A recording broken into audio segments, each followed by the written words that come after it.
Hello friends, welcome to Shri commerce classes. मेरा नाम नीलेश रंजन है और आज हम admission of a new partner के चैप्टर में revaluation of assets and reassessment of liabilities के बारे में पढ़ेंगे। तो रीवैल्यूएशन क्या है? आप सभी को पता है कि बिजनेस में जैसे जैसे समय बीतता है तो हो सकता है किसी एसेट्स का वैल्यू बढ़ जाता है, किसी एसेट्स का वैल्यू कम हो जाता है। उसी तरह किसी लायबिलिटीज की वैल्यू बढ़ जाती है, किसी लायबिलिटीज की वैल्यू घट जाती है। कभी कभी ऐसा भी होता है कि हमारे जो एसेट्स हैं उनको हमने रिकॉर्ड नहीं किया है, रिकॉर्डिंग से छूट गए हैं, उनको रिकॉर्ड करना पड़ता है। ऐसे ही कुछ लायबिलिटीज होती हैं जो हमको पता नहीं होते हैं और उनको हम रिकॉर्ड करना चाहते हैं। तो ऐसे सिचुएशंस के लिए हम रीवैल्यूएशन अकाउंट बनाते हैं और इससे रिलेटेड जो अकाउंटिंग है वो करते हैं। तो समय बीतने के साथ एसेट्स के वैल्यू में, लायबिलिटीज के वैल्यू में जो इंक्रीज डिक्रीज होते हैं, उन इंक्रीज डिक्रीज का अकाउंटिंग हम रीवैल्यूएशन के थ्रू करते हैं। रीवैल्यूएशन जैसा कि आपको नाम से ही पता है, रीवैल्यूएशन यानी कि दोबारा से किसी भी चीज की वैल्यूएशन करना। ठीक है, तो हम चेक करते हैं कि हमारे एसेट्स की वैल्यू बढ़ी है या घटी है। अब बात आती है कि जब नया पार्टनर एडमिशन ले रहा है उसी वक्त हम रीवैल्यूएशन क्यों करते हैं। तो मैं पहले भी बता चुका हूं आपको कि रीवैल्यूएशन हम इसलिए करते हैं ताकि पास्ट के प्रॉफिट जो कि एसेट इंक्रीज डिक्रीज के कारण या लायबिलिटी में इंक्रीज डिक्रीज के कारण जनरेट हुए हैं, पास्ट के प्रॉफिट, उनका बंटवारा कर सके हम। तो जितने भी पास्ट के प्रॉफिट्स होते हैं, चाहे वो एक्यूमुलेटेड प्रॉफिट्स हो, रिजर्व्स हो, गुडविल हो या एसेट्स या लायबिलिटीज में इंक्रीज डिक्रीज हुआ हो, वो सारे के सारे जितने भी इस तरह के प्रॉफिट और लॉस होते हैं उनका बंटवारा पुराने पार्टनर्स के बीच में जरूरी होता है। क्यों जरूरी होता है? क्योंकि सिंपल सी बात है कि अगर पास्ट के जो प्रॉफिट्स होंगे और कोई नया पार्टनर आ रहा है, उस प्रॉफिट में अगर हम नए पार्टनर को हिस्सा देते हैं, ठीक है, तो पुराने पार्टनर्स नाराज हो जाएंगे। और पुराने में अगर कोई लॉस है और उसमें से हम नए पार्टनर को हिस्सा देना चाहे, कहेंगे कि लॉस है तो आपको तो भरपाई करना पड़ेगा, तो नया पार्टनर नाराज हो जाएगा। तो इससे अच्छा है ना तो हम किसी को नाराज करते हैं ना किसी को खुश करते हैं, सीधा सीधा जो उचित तरीका है, जो सही तरीका है, हम उसका काम करेंगे, हम उससे अकाउंटिंग करेंगे और उस हिसाब से उसका हम एडजस्टमेंट करेंगे। तो सबसे पहले एक छोटा सा एग्जांपल मैं बताता हूं जिससे आपको थोड़ा ज्यादा क्लैरिटी हो जाए। तो सबसे पहले मैं एक छोटा सा एग्जांपल लेता हूं जिससे आपको क्वेश्चंस में, कॉन्सेप्ट में ज्यादा क्लैरिटी हो जाए। मान लीजिए कि ए और बी दो पार्टनर हैं जो कि 3:2 के रेशियो में प्रॉफिट और लॉस को शेयर करते हैं, 3:2 के रेशियो में। अब एक नया पार्टनर आया है सी, जिसके बाद नया रेशियो बदल के हो गया है 5:3:2। ठीक है, सी नया पार्टनर आया जिसके बाद रेशियो बदल गया, 5:3:2 हो गया। ठीक है, अब बात आती है कि एक एसेट्स था हमारे पास सी के आने से 5 साल पहले जिसकी वैल्यू थी 2 लाख रुपया, 5 years बिफोर। एक एसेट्स था हमारे पास जिसकी वैल्यू थी 2 लाख 5 साल पहले, और आज इसकी वैल्यू चेंज होके हो गई है 3 लाख। ठीक है, अगर हम देखें इसको ध्यान से तो हमको पता चलेगा कि 1 लाख का प्रॉफिट हुआ है हमको। 2 लाख का हमारे पास एसेट्स 5 साल पहले था और आज उसकी वैल्यू 3 लाख हो गई, तो 1 लाख का प्रॉफिट है। अब ये जो 1 लाख का प्रॉफिट हुआ हमारा, ये जनरली इसको पास्ट प्रॉफिट माना जाता है, पास्ट प्रॉफिट मानते हैं। तो पास्ट प्रॉफिट अगर हम मानते हैं तो ऑब्वियसली ओल्ड रेशियो में बांट देंगे। तो इसको अगर हम 3:2 में बांटे, ए और बी के बीच 3:2 में बांटे, तो ए को मिलेगा 60,000 और बी को मिलेगा 40,000। ए को मिलेगा 60,000 और बी को मिलेगा 40,000, लेकिन सी को कुछ भी नहीं मिलेगा। क्यों? क्योंकि सी नया पार्टनर है और उसको पुराने प्रॉफिट में कोई हिस्सा नहीं मिलना है। अब इसी तरह जब अगर मैं ये कहूं कि हमने प्रेजेंट में इसका बंटवारा नहीं किया, यानी कि ओल्ड रेशियो में इसको नहीं बांटा और इसको हमने छोड़ दिया बिजनेस में, तो छोड़ देंगे बिजनेस में, तो क्या होगा भविष्य में जब हम उसी रीवैल्यूएशन की बात करेंगे तो क्या होगा, अब ये प्रॉफिट बटेगा 50,000, 30,000 और 20,000 में। तो यहां पे सी को 20,000 का प्रॉफिट हो गया, सी को 20,000 का प्रॉफिट हो गया, ए को 10,000 का लॉस हो गया और ए को 10,000 का लॉस हो गया। तो इन दोनों को 10,000 का लॉस हुआ और सी को 20,000 का प्रॉफिट हो गया। अब सी तो खुश कि मुझे 20,000 एक्स्ट्रा मिल रहा है, मैंने कुछ किया भी नहीं और सी मुझे 20,000 एक्स्ट्रा मिल रहा है, लेकिन ए और बी नाराज होंगे, गुस्सा होंगे कि क्यों हमने बंटवारा क्यों नहीं किया उस समय। अगर हम उस वक्त बंटवारा कर लेते तो पूरा का पूरा पैसा मुझे 60,000 मिलता, ये कहता, बी को 40,000 मिलता, सी को कुछ नहीं मिलता। लेकिन आज हमने जब उस वक्त बंटवारा नहीं किया और आज कर रहे हैं तो अब हमको 10,000 कम मिल रहा है, ए और बी दोनों को, और वो 20,000 एक्स्ट्रा जो है वो सी को मिल रहा है। तो ऐसा हमने क्यों किया? ए और बी को खुद से गुस्सा आएगा। तो इसी चीज से बचने के लिए हम क्या करते हैं, जितने भी पास्ट प्रॉफिट्स हैं उसका बंटवारा कर लेते हैं। अगर यहीं पे लॉस होता, यहीं पे लॉस होता, 1 लाख का लॉस होता, तो उसमें से सी को 20,000 का लॉस भरना पड़ता, सहना पड़ता, तो सी गुस्सा हो जाता कि मैं पीछे के जो लॉस हैं वो क्यों मैं भरूं, वो तो ए और बी का है, ए और बी ने बिजनेस में लॉस किया है, ये उनका लॉस है, वो जाने, मैं क्यों दूंगा। तो इसीलिए प्रॉफिट में सी खुश हो रहा है, लॉस में गुस्सा हो रहा है, ठीक है। तो इसीलिए हम क्या करेंगे कि हम पीछे के जितने भी प्रॉफिट और लॉस हैं वो पीछे के पार्टनर यानी ओल्ड प्रॉफिट और लॉस को ओल्ड पार्टनर में ही बांटेंगे, नए पार्टनर को उसमें से हिस्सा नहीं देंगे। तो इसीलिए जब भी नया पार्टनर आता है तो हम उस वक्त एसेट्स और लायबिलिटीज का रीवैल्यूएशन का काम करते हैं, ताकि जो होने वाले प्रॉफिट और लॉस हो, जो पास्ट के एक्शंस की वजह से जनरेट हुए हैं, उनका इंपैक्ट नए पार्टनर पे न पड़े, चाहे प्रॉफिट हो चाहे लॉस हो। प्रॉफिट हो तो भी हमारा, लॉस भी हो तो भी ओल्ड ही पार्टनर का, नए पार्टनर को कुछ भी देना न पड़े। इसके बाद अब बात आती है कि चलिए हमने रीवैल्यूएशन का तरीका तो जान लिया कि रीवैल्यूएशन क्यों किया जाता है, रीवैल्यूएशन क्या है। तो रीवैल्यूएशन जब हम अकाउंट और जर्नल एंट्रीज की बात करेंगे तो जर्नल एंट्री मैं आपको पहले भी बता चुका हूं रीवैल्यूएशन की, और अकाउंट बनाना भी बता चुका हूं, तो फिर से मैं लिख के नहीं बताऊंगा, बस एक तरह से रिवीजन वाला कॉन्सेप्ट लेके हम उसको ऐसे ही मैं बता दूंगा ताकि आपको पता चल जाए, याद हो जाए, ठीक है। अब रही बात, ये जो हमारा प्रॉफिट लॉस का कॉन्सेप्ट हो गया, तो अब रीवैल्यूएशन पे जो भी प्रॉफिट या लॉस हो, जो भी प्रॉफिट या लॉस हो, ठीक है, उसका हम 2 ट्रीटमेंट कर सकते हैं। 2 ट्रीटमेंट क्या कर सकते हैं, एक कि हम अभी उसको बांट ले, और दूसरा हम उसको छोड़ दें, हम उसको अभी न बांटे, भविष्य में बांटेंगे। यहां पे प्रॉब्लम वाली बात है, भविष्य में जैसे ही बांटने की बात आएगी तो आपके दिमाग में आएगा भविष्य में बटेगा तब तो सी को फायदा हो जाएगा, ए और बी नुकसान में आ जाएंगे। तो इसीलिए एक नया ट्रीटमेंट है, एक एडजस्टमेंट करते हैं जिससे भविष्य में होने वाला नुकसान जो है हमारा, उसकी भरपाई हम अभी कर सके, उसके कंपनसेशन के रूप में हम अभी कुछ एडजस्टमेंट कर लेते हैं। जैसे अब सी को आपको दिख रहा है कि यहाँ पे 20,000 फायदा हो रहा है, तो सी क्या करेगा, 10,000 ए को दे देगा उस फायदे में से, और 10,000 बी को दे देगा उस फायदे में से।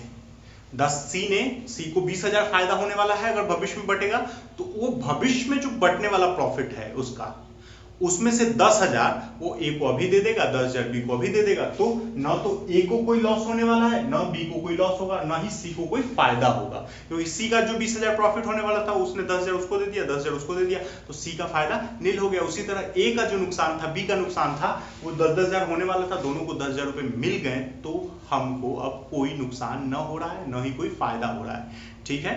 तो इसमें 2 ट्रीटमेंट हमको करना है। रीवैल्यूएशन जो हम करेंगे उसके 2 ट्रीटमेंट होंगे। पहला, जब हम रीवैल्यूएशन करेंगे और एसेट्स और लायबिलिटी को नए वाले वैल्यू पे दिखाएंगे, तो नए वाले वैल्यू पे दिखाएंगे तो जो प्रॉफिट और लॉस होगा वो पार्टनर्स पे बढ़ जाएगा।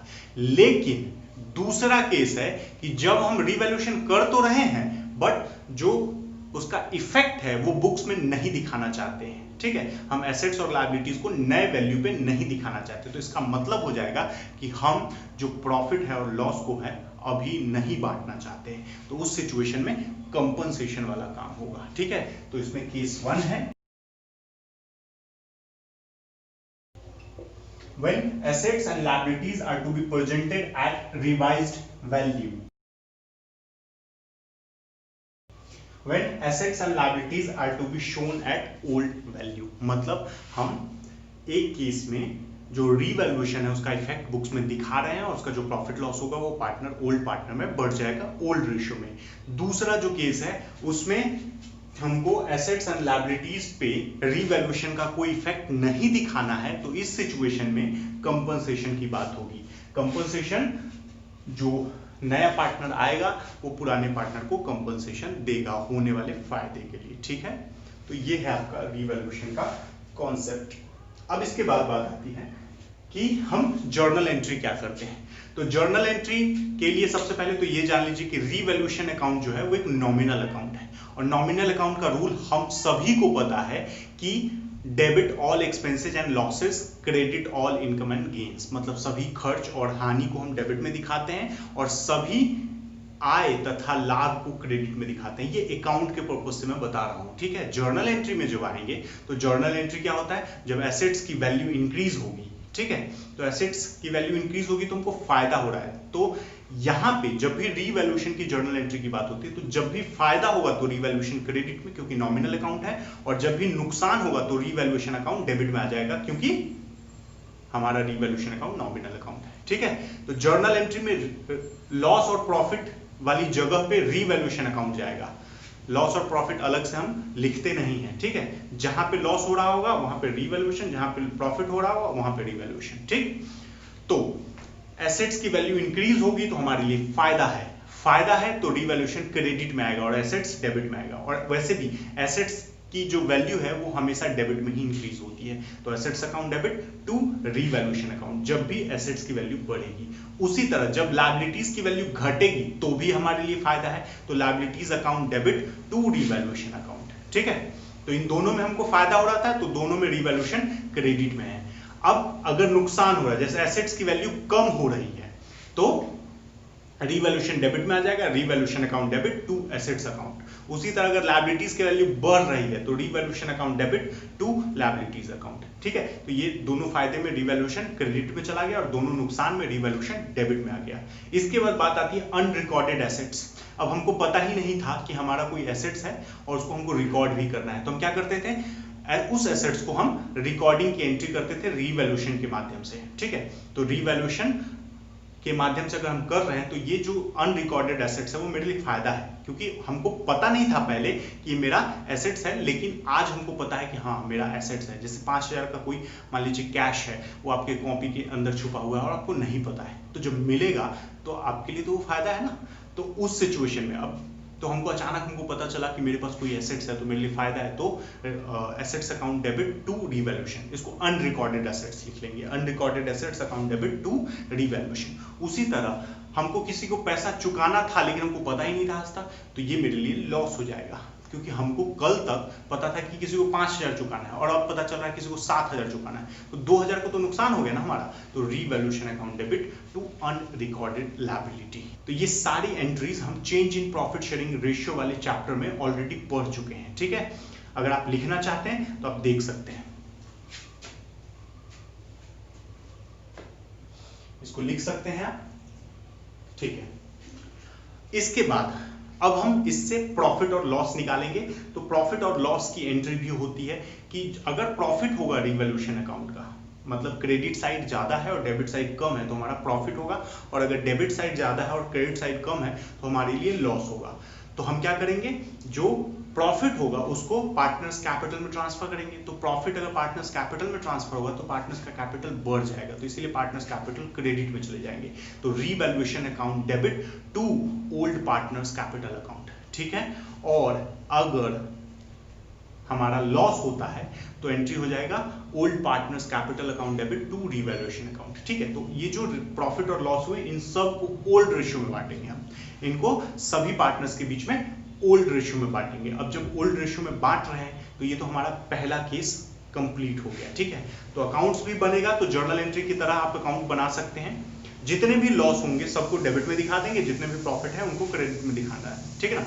तो यानी कि एसेट्स बढ़ रहा है या अनरिकॉर्डेड एसेट्स है या लायबिलिटी घट रहा है, तो ये तीनों चीजें क्रेडिट में। और अगर हमारा लायबिलिटी बढ़ रहा है, एसेट्स घट रहा है या अनरिकॉर्डेड लायबिलिटी है, तो ये तीनों डेबिट में। अब बात आती है, कभी कभी स्टूडेंट्स कंफ्यूज हो जाते हैं कि हमको रीवैल्यूएशन में एसेट्स का ओल्ड वैल्यू दिखाना है या न्यू वैल्यू। कोई भी नहीं दिखाना, ना तो ओल्ड वैल्यू ना न्यू वैल्यू, जितना चेंज हुआ है वो दिखाना है सिर्फ हमको। मतलब 5000 का एसेट्स अगर 7000 का हो गया तो हमको 2000 दिखाना है, ना ही 5000 ना ही 7000, सिर्फ 2000। तो वही जितना चेंज हुआ है, जितने का हमारा फायदा है या नुकसान है, सिर्फ हम वो दिखाते हैं। उसके बाद फिर जो फायदा या लॉस होगा वो उसको हम पार्टनर्स कैपिटल में ट्रांसफर कर देंगे, और अगर फिक्स कैपिटल मेथड है तो करेंट अकाउंट में ट्रांसफर कर देंगे, ठीक है। तो ये तो हो गया आपका रीवैल्यूएशन की जर्नल एंट्री और अकाउंट। तो ये जैसे ही आप करेंगे तो आपका केस 1 कंप्लीट हो जाएगा कि जब आपको एसेट्स और लायबिलिटीज को नए वैल्यू पे दिखाना है, और इसमें आपको जो नए वैल्यू पे दिखाना है, और जो प्रॉफिट और लॉस होंगे उसको पुराने पार्टनर्स पुराने रेशियो में बांट लेंगे। एक दूसरा केस है इसमें, जब एसेट्स और लायबिलिटीज को हमको ओल्ड वैल्यू पे दिखाना होता है, न्यू वैल्यू पे नहीं, तो उस सिचुएशन में हमको एक अकाउंट बनाना पड़ता है, उसको हम बोलते हैं मेमोरेंडम रीवैल्यूएशन अकाउंट, ठीक है। इसको हम सिर्फ इसलिए बनाते हैं, हमने change in profit sharing ratio में भी ये कॉन्सेप्ट पढ़ा था कि जब हमको रिवाइज वैल्यू पे नहीं दिखाना, तो उसमें हम क्या करते थे, एक स्टेटमेंट बनाते थे और बस प्रॉफिट और लॉस निकाल लेते थे, कोई जर्नल एंट्री नहीं, कोई अकाउंटिंग इफेक्ट नहीं डालते। तो वही काम यहाँ भी है कि आपको जब दूसरा केस हो तो आपको कोई जर्नल एंट्री नहीं करनी है, बस एक मेमोरेंडम अकाउंट बनाना ही इसीलिए है कि आपको बस याद रह सके, ठीक है। इसका अकाउंट्स पे तो कोई इफेक्ट दिखाना नहीं है हमको, तो इसीलिए बस सिर्फ अपने में याद रहे कि हाँ कितने का प्रॉफिट हुआ, कितने का लॉस हुआ है रिवैल्यूएशन में, इसीलिए हम मेमोरेंडम रीवैल्यूएशन अकाउंट बनाते हैं, ठीक है। अब मेमोरेंडम रीवैल्यूएशन अकाउंट कैसे बनता है वो जान लीजिए, ठीक है।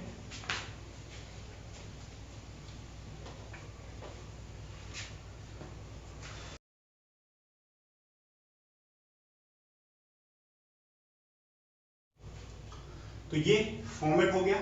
अब मेमोरेंडम रीवैल्यूएशन अकाउंट जो होता है वो दो भाग में बटा होता है, ये आपको ध्यान रखना है। दो भाग में कैसे बटा होता है, एक अपर पार्ट हम रखते हैं, एक नीचे वाला पार्ट रखते हैं, और दोनों में अलग अलग ट्रीटमेंट होते हैं। वो क्या होते हैं वो देख लेते हैं। तो पहला वाला जो पार्ट है वो रीवैल्यूएशन अकाउंट जिस तरह से बनता है उसी तरह से बनेगा, एकदम सेम, उसमें कोई भी चेंज नहीं होगा।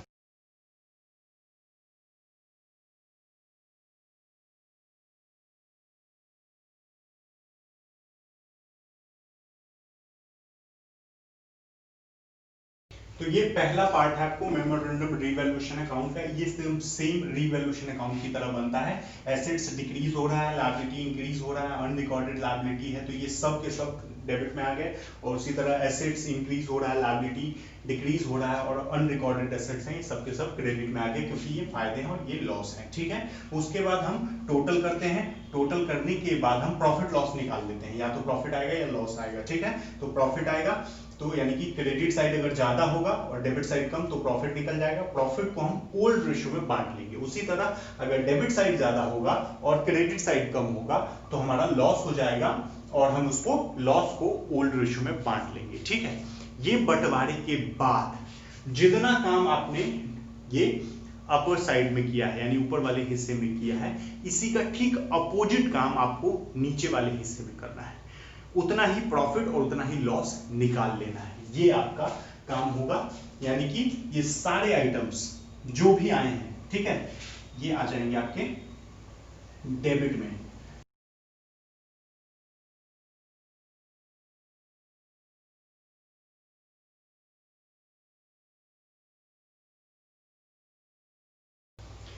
तो ये आपका दूसरा हिस्सा एकदम ठीक अपोजिट हो गया, यानी कि जो जो आइटम इधर आया है वो उठ के इधर आ जाएगा, जो जो आइटम इधर आया है तो उठ के इधर आ जाएगा। तो अगर मैंने लिखा सेम है, एकदम बिल्कुल कुछ भी चेंज नहीं किया है, तो अगर पहले हिस्से में प्रॉफिट आया है तो दूसरे साइड में आपको इस तरफ बैलेंस निकलेगा, अगर पहले हिस्से में लॉस आया है तो आपको दूसरे हिस्से में इस तरफ लॉस निकलेगा, ठीक है। तो अगर पहले हिस्से में लॉस आया है तो आगे चलते वो प्रॉफिट हो जाएगा। एक्चुअली ये प्रॉफिट है, मैंने लिख दिया है कि सेम आपको लगे ठीक है। उसी तरह अगर ये प्रॉफिट है तो ये आपका लॉस निकलेगा, ठीक।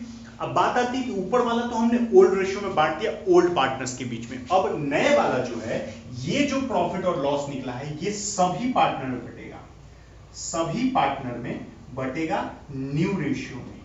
हमने सी का भी नाम यहां पे इंक्लूड कर दिया है, अगर इधर आएगा तो फिर इधर न्यू रेशियो में हम बांट देंगे। तो इससे क्या होगा मैं ये बता रहा हूं। मैंने आपको बोला था कि जब भी हमको एसेट्स और लायबिलिटीज को ओल्ड वैल्यू पे दिखाना होता है और फिर कंपनसेशन वाली बात आती है तो हमको ये मेथड अपनाना है। ये है आपका केस 2 जिसमें मेमोरेंडम रिवैल्यूएशन अकाउंट बनता है। तो मैंने आपको यहाँ पे बताया था कि देखिए पहले हिस्से में हमारा क्या आया, प्रॉफिट आया था 1 लाख का, तो यहाँ पे हमारा प्रॉफिट निकला होता, 1 लाख का प्रॉफिट निकला होता। तो 1 लाख का प्रॉफिट अगर हम बांटते, मैं यहाँ पे करता हूँ वो काम, 1 लाख का प्रॉफिट निकला होता हमारा, इसका हम बंटवारा करते ओल्ड रेशियो में, तो ओल्ड रेशियो में हमको 60,000 ए में आ जाता और 40,000 बी में आ जाता, ठीक है। सेम वही किया, ठीक है। ओल्ड रेशियो में हमने 1 लाख को बांट दिया। अब दूसरे हिस्से में ऑल पार्टनर्स है, तो हम क्या करेंगे, ये प्रॉफिट जो है अब ये लॉस कन्वर्ट हो गया, ये लॉस हो गया। अब लॉस को जब बांटेंगे हम तो न्यू रेशियो में बांटना है। न्यू रेशियो हमारा 5-3-2 था, तो 5-3-2 में ये 50,000 और ये 30,000 और ये 20,000। तो अब हमको बुक्स में दिखाना नहीं है, तो लॉस का भरपाई बी सी भी कर रहा है, लॉस का भरपाई सी कर रहा है 20,000 और 50,000 लॉस उठा रहा है ए और 30,000 लॉस उठा रहा है बी। अब आप अगर ध्यान से देखेंगे तो ए को 60,000 का यहाँ फायदा था और यहाँ पे 50,000 का लॉस, तो ए का बचा हुआ फायदा कितना है 10,000। 60,000 का फायदा 50,000 का लॉस, तो 10,000 का अभी भी फायदा ए को हो रहा है। बी का क्या है, बी का 40,000 का फायदा है और 30,000 का लॉस, तो बी को भी अभी भी 10,000 का फायदा हो रहा है। और सी को वहां पे कुछ नहीं मिला लेकिन यहाँ पे 20,000 का लॉस है, तो मतलब क्या हो गया, सी को 20,000 का लॉस सहना पड़ रहा है। सेम ट्रीटमेंट हुआ जो मैंने आपको यहाँ पे बताया था कि ए का 10,000 का कंपनसेशन मिल रहा है, बी को 10,000 का कंपनसेशन मिल रहा है और दे कौन रहा है, तो सी दे रहा है 20,000, ए को 10,000 बी को 10,000। तो यहाँ पे वही बात आई है कि सी 20,000 ए और बी को दे रहा है, ठीक है। तो आप अगर नेट इफेक्ट देखेंगे तो सी को नुकसान हो रहा है अभी 20,000 का और ए और बी को अभी 10,000 का फायदा हो रहा है। हम ऐसा क्यों कर रहे हैं, क्योंकि भविष्य में जब बांटेंगे तो उस वक्त सी को इस वजह से, इस 1 लाख के वजह से 20,000 का फायदा होगा, तो अभी हमने वो 20,000 उससे ले लिया, ठीक है। उसी तरह ए और बी को भविष्य में अगर बांटते तो 10,000 का नुकसान होने वाला था, तो हमने सी से लेके वो 10,000 दोनों को दे दिए। तो ये है आपका मेमोरेंडम रीवैल्यूएशन अकाउंट, ठीक है। ये है आपका केस 2। अब रही बात क्वेश्चन की, तो क्वेश्चन मैं आपको अगले वीडियो में बताऊंगा। अगर आपको इन दोनों कॉन्सेप्ट में, दोनों केसेस में किसी भी तरह की कोई भी प्रॉब्लम हो तो आप मुझसे कांटेक्ट कर सकते हैं। कांटेक्ट करने के लिए आप यूट्यूब, फेसबुक मैसेंजर या इंस्टाग्राम का यूज कर सकते हैं, ठीक है। तो पेज का लिंक आपको वीडियो के डिस्क्रिप्शन में मिल जाएगा। तो अगर आपको वीडियो पसंद आता है तो लाइक करें, पेज को सब्सक्राइब करें और अपने दोस्तों और रिश्तेदारों में इसको शेयर करें ताकि आप और आपके दोस्त और रिश्तेदार इसका फायदा उठा सकें। धन्यवाद।